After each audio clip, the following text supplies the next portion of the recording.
Welcome to the channel of Doshi Classes. Friends, in this video, we are going to study a lesson called The Thief's Story. This lesson is written by Mr. Ruskin Bond. Mr. Ruskin Bond is an Indian author of British descent. He lived with his adopted family at Mussoorie in India. The Indian Council for Child Education has recognized his role in the growth of children's literature in India. He was awarded Sahitya Akademi Award in 1992 for the novel in English, Our Trees Still Grow in Dehra. He was awarded Padma Shri in 1999 and Padma Bhushan in 2014. The Padma Awards are one of the highest civilian awards of India, announced annually on the eve of Republic Day. The awards are in three categories: Padma Vibhushan, Padma Bhushan and Padma Shri. Before going into the lesson, let's see the brief summary of Thief's story. The story is of 15 years old thief. He used to change his name every month to stay ahead of police and old employees. This time he called himself Hari Singh. This young boy Hari Singh becomes the friend of Anil. Anil trusts him totally and employs him.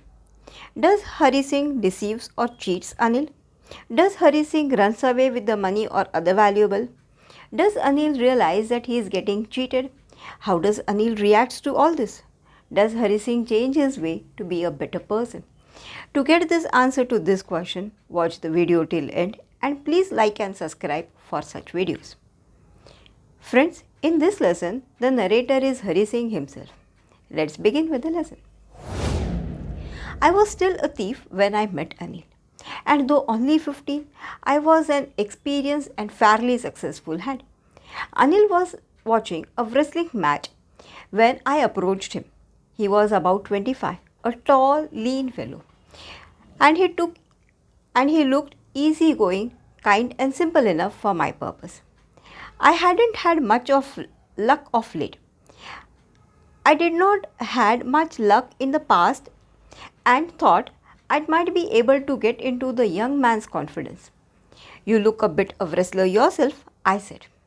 A little flattery, that is, some praising words, helps to make friends. So do you, he replied, which made me little put off for a moment because at that time I was rather thin. Well, I said modestly, I do wrestling a bit. What is your name? Hari Singh, I lied. I took a new name every month. That kept me ahead of police and former employees. After this introduction, Anil talked about the well-oiled wrestlers who were grunting, lifting and throwing each other about. I didn't had much to say. Anil walked away. I followed him casually. Hello again, he said. I gave him my most appealing smile. I want to work for you, I said. But I can't pay you. I thought for a minute. Perhaps I had misjudged my man. I asked, can you feed me? Can you cook? I can cook. I lied again. If you can cook, then maybe I can feed you. He took me to his room over Jumma sweet shop and told me I could sleep on the balcony. But the meal I cooked that night must have been terrible because Anil gave it to the stray dog and told me to be off. But I just hung around, smiling in my most appealing way, and he couldn't help laughing. Later he patted on my head and said me never mind. He'll teach me how to cook. He also taught me to write my name and said he would soon teach me to write the whole sentences and to add numbers. I was grateful. I knew that once I could write like an educated man, there was no limit to what I could achieve. It was quite pleasant working for Anil. I made tea in the morning and then it would take my time buying the day's supplies, usually making a profit of ₹1 a day. I think he knew I had made little money this way, but he did not seem to mind. Anil made money by fits and start. Means Anil was not doing any fixed job.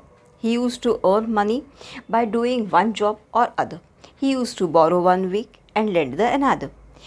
He kept worrying about his check. But as soon as it arrived, he used to go out to celebrate. It seems he wrote for magazine, a queer way to make a living. One evening, he came home with a small bundle of notes, saying he just sold a book to a publisher. At night, I saw him tuck the money under the mattresses. I had been working for Anil for almost a month, and apart of cheating on shopping, I had not done anything in my line of work. I had every opportunity of doing so. Anil had given me the key of the door, and I could come and go as I pleased. He was the most trusting man I have ever met. And that is why it is difficult to rob him. It is easy to rob a greedy man because he can afford to be robbed. But it is difficult to rob a careless man. Sometimes he even don't notice that he is being robbed, and that takes the pleasure out of the work. Well, it's a time I did some real work. I told myself, I am out of practice, and if I don't take the money, he will only waste it on his friends. After all, he even doesn't pay me. Anil was sleeping. A beam of moonlight stepped over the balcony and fell on the bed. I sat up on the floor, considering the situation. If I took the money, I could catch the 10:30 express to Lucknow. I slipped out of the blanket. I crept up to the bed. Anil was sleeping peacefully. His face was clear and unlined. Even I had more marked on my face, though mine was mostly scarred. My hand slid under the mattresses, searching for the notes. When I found them, I drew them out without a sound. Anil shied in his sleep and turned on his side. Towards me, I was startled, that is, alarmed, and quickly crawled out of the room. When I was on the road, I began to run. I had the notes in my vest, held by the string of my pajama. I slowed down to walk and counted the notes. 650s. I could live like an oil-rich Arab for a week or two. When I reached the station, I did not stop at ticket office. I never bought a ticket in my life. I dashed straight to the platform. The Lucknow Express was just moving out. The train had still to pick up the speed. I should be able to jump into one of the carriages, but I hesitated. For some reason, I can't explain. And I lost the chance to get away. When the train had gone, I found myself standing alone on the deserted platform. I had no idea where to spend that night. I had no friends, believing that friends would be more trouble than help. And I did not want to make anyone curious by staying at one of the small hotels near the station. The only person I knew really well was a man I have robbed. Leaving the station, I walked slowly through the bazaar. In my short career as a thief, I have made study of men's faces when they have lost their goods. The greedy man showed fear, the rich man showed anger, the poor man showed acceptance. But I knew Anil's face when he discovered the theft would show only the touch of sadness. Not for the loss of money, but for the loss of trust. I found myself in the Maidan and I sat down on a bench. The night was chilly. It was early November and a little drizzling added to my discomfort. Soon it was raining quite heavily. My shirt and pajamas stuck to my skin, and a cold wind blew the rain across my face. I went to bazaar and sat down in the shelter of a clock tower. The clock showed midnight, and I felt the notes. They were damp from rain. Anil's money. In the morning, he probably would have given me 2 or 3 rupees to go to cinema. But now, I had it all. I couldn't cook his meal, run to bazaar, or even learn to write the whole sentences anymore. I had forgotten about them in the excitement of the theft. Whole sentences?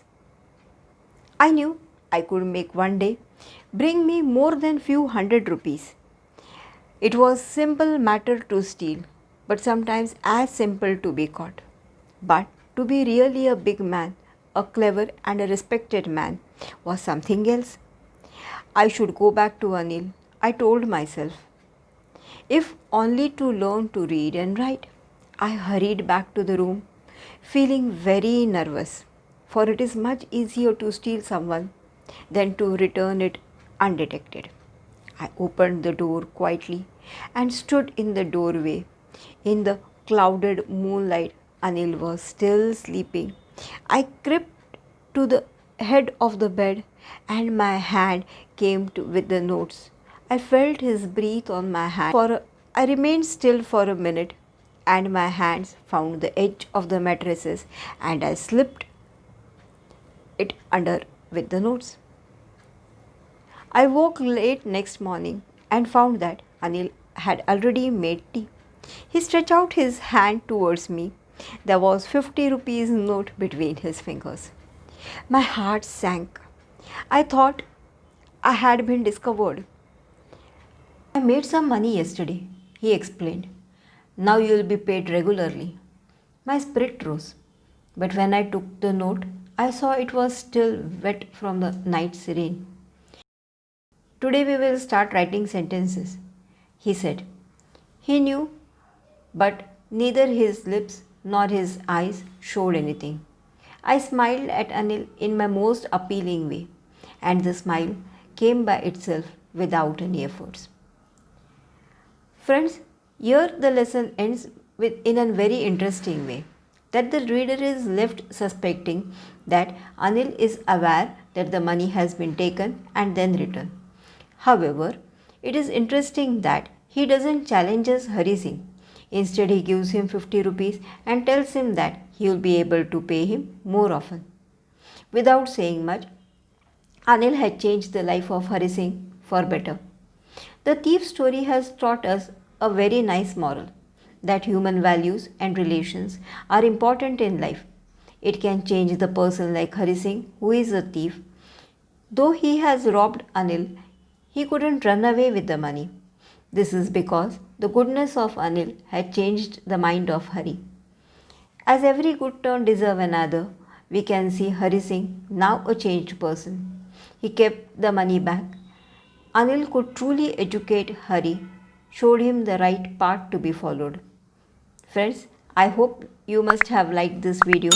Please subscribe and keep watching for such videos.